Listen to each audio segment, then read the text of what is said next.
Hello, Zach Winter. How are Hey you? Scott, Nell, how you doing? You notice I didn't call you Zachary because you said no. I said, should I call you Zach or Zachary? And boy, you were like to the point. All Don't you right. dare call me Zachary. That's unless you're mad at me, then you can call me Zachary. I want to get your full name and your middle name. That way, if you piss me off, I can, Right. Zachary James Joseph Winter. Winter. Yeah, is it Joseph? Is that your It's middle? Joseph. Yeah, yeah. All right. All right. Great. Hey, well, listen, Zach, thanks for being here. Really Thank appreciate you. it. Yeah, appreciate you inviting me onto this. This is really cool.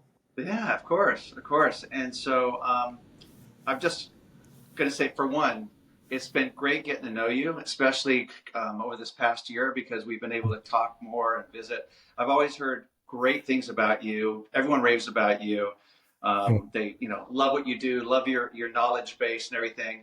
And so, but to get to actually start to experience you more is great. I'm really looking forward to understanding even more how I can bring you to my clients and help them make money. Um, you're the founding partner and CEO of Prosperity CRE. So Mhm. tell us a little bit about that. When did that happen? Sure. So about 8 years ago, my partner and I formed Prosperity CRE. We had both been in commercial real estate investment, Hmm. syndicating, bringing in passive investors prior to that, but we kind Right. of joined forces about 8 years ago. And so Prosperity CRE, we're a private equity firm. We're really focused on providing passive investment opportunities in large apartment complexes. And our Right. focus is on providing investments that deliver like ongoing cash flow from day one. And then we come in and implement various strategies to boost the cash flow and significantly increase the overall value. So when we ultimately sell it 3 to 7 years down the line, our Right. investors also realize a real nice profit on sale. I love it. I think it's great that you focus on the large apartment complexes. So that's like a specialty, a niche of your, as Yeah. opposed to there's a lot of people that we know that I'm going like, man, it seems like you do everything as opposed to no, this is what we do. This is our sweet spot. So Yeah. I really appreciate that. Do you have, and so you sent me a project recently that I looked at, and I was so impressed. I thought, man, this presentation is amazing. No, thank And you. yeah, once I saw that, I thought, you know what? I've got someone I need to introduce you to. So that's why we're going out to eat and to drink, and I'll get to know you better and get to Yeah. know your back better. And so Likewise. Yeah, I'm looking forward to that. awesome. And again, thanks for being here. Really Oh, appreciate thank it. you. So these this is it's not really an interview. It's just us talking. And Yeah. one of the, the things we like to share are real estate hell stories. Yeah. Now, The war when stories. Yes. And so, and to me, it's not about um, negativity. It's about, hey, Yeah. here's something that happened. This is Yeah. a crazy situation or a wacky situation, Yeah. and this is what we did to remedy it. And Yeah. so, those are the kinds of stories we love. And so, Okay. I'm just going to hand it over to you, and Sure. share what you will. I got a couple, two or three I can relay over to you. So Okay. I'll tell you about one of my earliest experiences. My Hmm. first experience into commercial real estate foray. So I first started investing in real estate in like the mid 90s, and I started out like a lot of people buying single family homes and renting them out. Sure. And and I was doing it around the country, and a lot of the areas people were doing it in Florida, Nevada, Utah, et cetera. And and back then, you could buy a single family, brand new 3 bedroom, 2 bath house for $100,000, and you can get non owner occupied financing for 10% down. So you get essentially a brand new house for $10,000. And and back then, you could rent it out for about cash flow break even. It was more of a market appreciation play and not so much a big cash flow play. So I had acquired a number of these homes, and I thought, God, I'm brilliant. I'm doing really well. I need to Uh, level up and go into commercial real estate. uh-huh.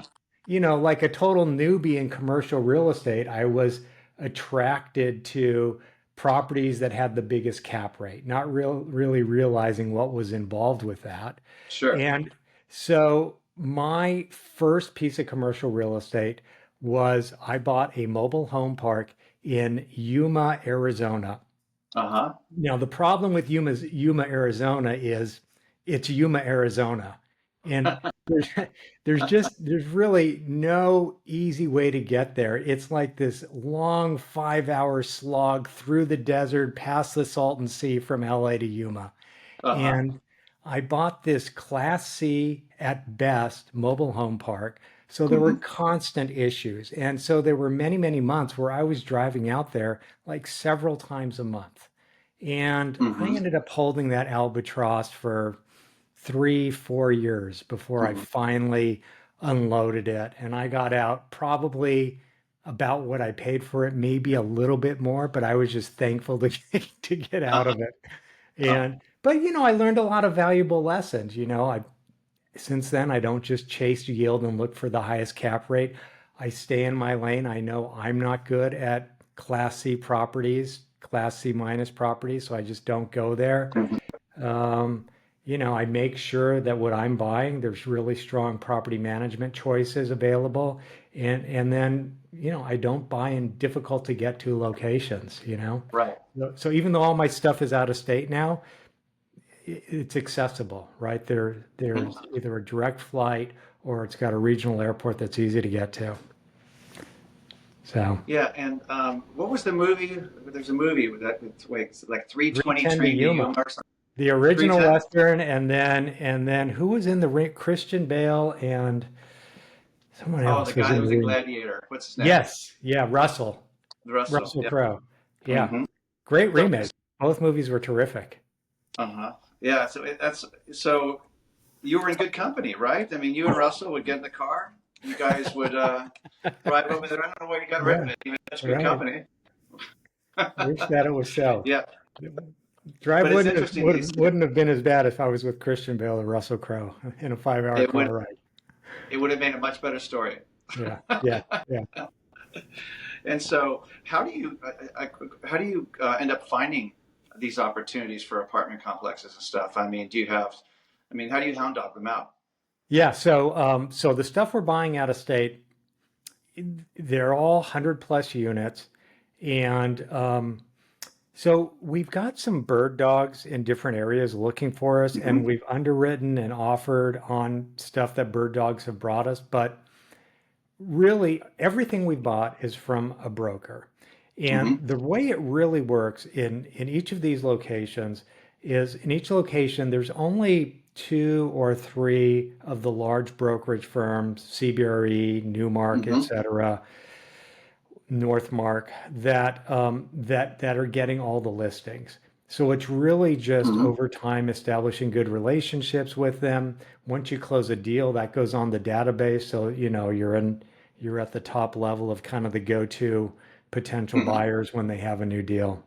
So that's Great. really, it's not rocket science. And well, I'd like to think, oh yeah, we're getting all these great deals off, quote unquote, off market. It tends to be if a seller's not listing it with the broker, there's a reason. I You agree. know? Yeah. Yeah, even in our industry, because I have a was referred a deal over in Studio City, and she's a person of note. She says, I don't really want to go to market. And I said, okay, I understand, Yeah. but anyone who wants to find you can find you already. Yeah. And if we go to market, we have the best shot at the best net. So Yeah. I'd like you to consider that. And she's saying no. And I said, well, you know that it literally could cost you 50 or $100,000 because you're going to either have a buyer pool or you're going to have like a little like a teaspoonful of water that Right. yeah. So what do you want to do? And it's interesting because I'm advising. It's more work for me. It's more time. Yeah. To do it. It costs me money, but that's the right way to do it. And so I'm advising her against it, but she wants to go off market. So And we've had I a said, why don't you similar just experience in selling a property. We thought we had a property in Kansas City, Mhm. and we were going to 1031 exchange, but we hadn't listed it yet. And we found a property that we liked that is an upleg. And so we're talking with our broker, like, hey, can we quickly sell it off market? Do you have some go-to buyers? And so we tried, but the bids weren't there. So we Right. gave up on that upleg and we fully listed it and we got way more buyers and we ended up getting much, much more money than we would have gotten if we just sold it off market. Right. Right. Well, it's interesting because sometimes there's personal reasons that override the financial. Yeah. But another deal right now, it's the same type of thing. And I said, look, the investors are offering you two because of this is the way the numbers break down.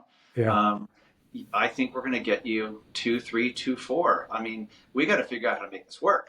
Yeah. But then at some point, you also have to step back and let them make the decision. Yep. And so it's a tough balance. It's a It tough is. balance. Yeah. Yeah. Yeah. All And right. you're So acting as a fiduciary for them. So it's, you're advising them, but that's all. Yeah. yeah. Well, the thing is that in acting as a fiduciary, I like there's a person that you and I know that we work with that I really respect, and he was representing an estate, and they wanted to do it off market, and I said, makes no sense to. I can make you more money. And he goes, Scott, if it was me, I would totally do it. But I'm just the executor. I'm not the beneficiary. This is what they want to do. And so I made, we had correspondence in writing saying I'm advising you against this. Yeah. So that's the way it went down. Yeah. Papered it. Yes. Well, you have to. You got to protect yourself. And Yeah. once you do, then you got to respect their decision, I guess. Yeah. I agree. Yeah. I agree. So what else you got for me? Tell me All another right. story. I'll tell you another story. So, Uh, so the day my mom passed away 4 years ago, we're at a family gathering at my uncle's house, my mom's brother. And I remember we were sitting around drinking whiskey, reminiscing, Sure. recounting stories about my mom. And I get a call from my property manager, who was managing an 80-unit apartment complex for us at the time in Kansas City. And it Mm-hmm. was like 9 o'clock here, so it had to have been, 11 o'clock midnight over there. So I thought that's Mm-hmm. weird. So apparently, what happened was one of the tenants had incense next to their bed, and they fell Mm-hmm. asleep with the incense burning, and the incense embers caught the mattress on fire. Oh, And by lovely. the time he woke up, he Mm-hmm. couldn't put it out, and the fire was just Oh, that's scary. overtaken. And Mm-hmm. so it ended up that complex, 80 units, it was structured as every building had 4 units. So we had a bunch of 4-unit apartment buildings. Mm-hmm. And so the fire ended up completely taking out 2 units on one side, and then the other side, the smoke damage and the water damage from the firefighters putting it out just totally ruined that too. And I start getting these links to local news coverage with video footage, and I click it on at my uncle's house, and I see That's funny. firefighters there, the building's up in flames. I'm like, oh my God. So, Oh but gosh, that's terrible. thankfully nobody was hurt, and we were able to place the tenants in those 4 units in a couple of our other vacant units, and then we had to put a couple in a hotel for a week or so until a couple more units became available. And insurance ended up covering everything. So thankfully, we were fully insured, and they covered everything, including loss of business income. And interestingly, when we finished rehabbing those units, we did it to a premium level higher than the other units. Then we were able to get more rent than any of the other units because of the premium upgrades. And so we said, we're close to the end of our holding period. Let's upgrade a few more to this level, get more rent. And then when we sell Nice. it, we'll say to the next buyer, hey, here's our proven value add strategy for you to come in, upgrade the remaining units, and increase Nice. your cash flow, which is what we did. So it ended up working out well, but yeah, that was quite an experience that night. But that's what's first off. I'm sorry for your loss. Yeah, a That's lot of good. first Thanks. off, because that's the most important thing. Um, but what's interesting about this is that no one got hurt, and then because you guys flipped, it flipped it over. You were able to make more money for your investors, and so Yeah, it's it ended, interesting how something really tragic can turn out to be be positive in some way. yeah, it ended up being a great silver lining. So it ended up Hmm. working out. It really did. Awesome, awesome. What else you got? All right, I'll tell you about everything we buy is outside of California, but I'll tell you about my one and only experience as a landlord in LA. Good. Tell me. So, 2019, California expands their ADU law and says, okay, we're now going to allow uh, apartment owners to add ADUs. And so I thought, great. I kind of have always had this vision in my mind of owning nearby a little apartment building and I could self-manage it and it'd be great. But I'd never been able to Right. figure out how to get it to cash flow because everything's so expensive here. So I thought, well, here's my opportunity to buy something and get it to cash flow. So I bought a Hmm. 4 unit. I tore down the garage. I built ground up two brand new, beautiful ADUs, rented them out to great tenants at market rate tenants. Um, but the problem was I inherited four rent controlled tenants. Um, so the 4 unit I bought was like 1950s ish construction. So LA, rent control, which sucks. And I thought when I was buying it, I'm going to do cash for keys and maybe I'll get one or two of them out and that'll improve the NOI. And, maybe I'll get Uh-huh. more of them out.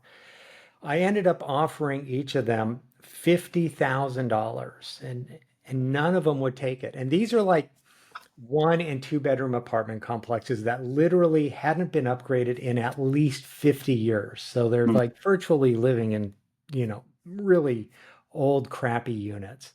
But Right. they just wouldn't take the money.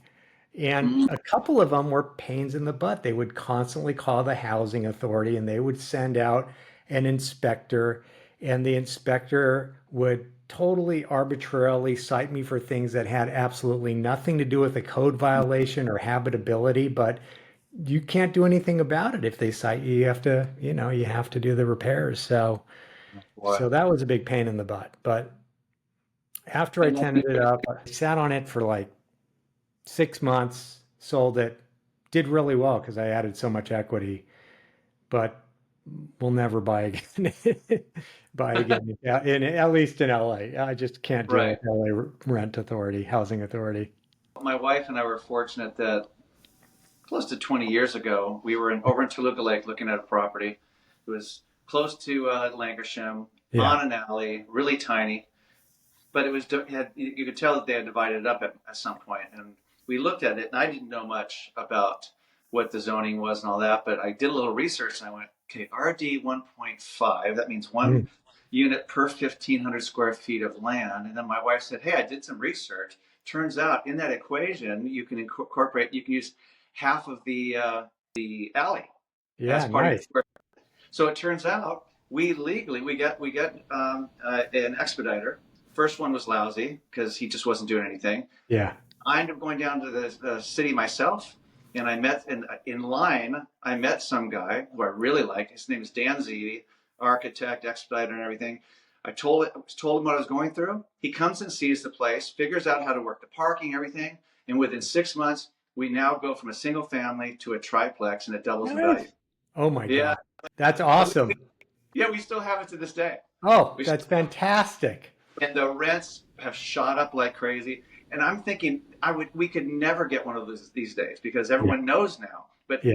the market wasn't as sophisticated, and so a bunch of people didn't want it. And so Wow. fortunately, They had no we idea. got it. You got the inside Yeah, knowledge. and then so like almost tripled since Yeah. then. That's I awesome. mean, it's been yeah, gosh, If you can control the tenant, like if you can place the tenants, yes. like in your situation, it's a night and day, night and day difference. If you Mm-hmm. have to inherit tenants that have been there decades under rent Yeah, control, they're just a totally different type of tenant. yeah. Yeah. Well, I always tell anyone that is going to be renting out, I do the management of my own units because I can, and I want to vet everyone myself. Yeah. Um, and so, but I always tell them that if anyone who asks, I said, look, I have tenants. I love being a landlord. It works for me. But you've got to know there are so many stories out there, people getting into situations like Zach, like you were talking about. Yeah. You just need to be aware. And so me, I lean into it for whatever reason, my personality, I'm able to handle it with those units. Nice. But yeah, but I think it's about choosing the tenant. One of the tenants ended up marrying a guy that ended up coming on my team. Oh, no kidding. Oh, I handle all their real estate. Oh, that's I great. another Simi Valley listing coming up. It was one of my first tenants. That's Yeah, great. that's the kind of relationship we have. Yeah. So I Yeah. told my wife, I said, whenever someone leaves, let's be like crazy reasonable, Yeah. unless they really trashed it. So in Yeah. other words, if they're supposed to get $2,000 deposit back, and I look at it, I'm going, okay, that's going to cost us probably 1,000 or 1,500 of it was stuff that they did. I go, you know what? Why don't we just split it? Yeah. Just let's just not have a problem. Everyone just says, yeah, okay, okay, and then sure enough, we work together down the road. That's great. Yeah, I love it. Yeah. There's strength in being nice. Let me say That's that. right. It's a long game. I agree. Yes, yes. I agree. So, do you have any other real estate hell stories you want to share? No, no, I think that's all I kind of thought of. Yeah, because you lead such a beautiful golden life. Those are the only bad things I that ever happen. wish. Oh gosh, there you go. Well, what I would like you to share before we go, though, Yeah. is I've shared many times in a room with you about a charity that's Yes. close to me. I would love to hear about what's close to you. Share something. Sure. Share what a charity, a cause, whatever you like.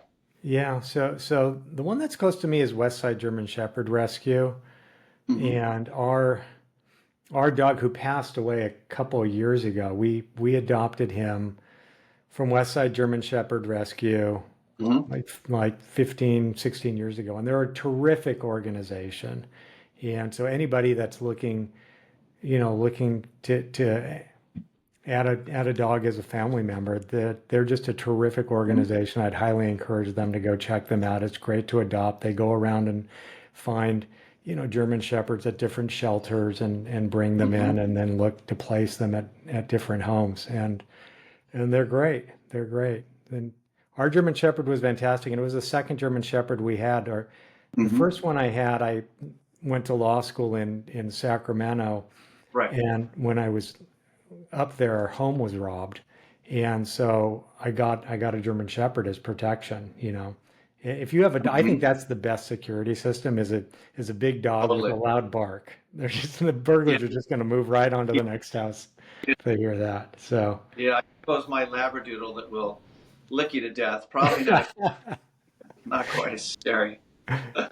well, Uh, if your Labradoodle has a good bark, I think that's like 90% of it. uh, well, we did get robbed once, and Yeah. the dog was underneath the bed. So Oh, traumatized. We yeah. felt terrible. And so we can say this: he needed a lot of love to all of a sudden start feeling comfortable again. Poor guy. Yeah. Yeah. Fortunately, he wasn't hurt or anything. It was just scary. Yeah. So Yeah. yeah. But hey, Zach, thanks for being here. Oh, I thank really you. appreciate it. I told you it was going to be quick and easy. Yeah. Very painless. Yes. Yeah.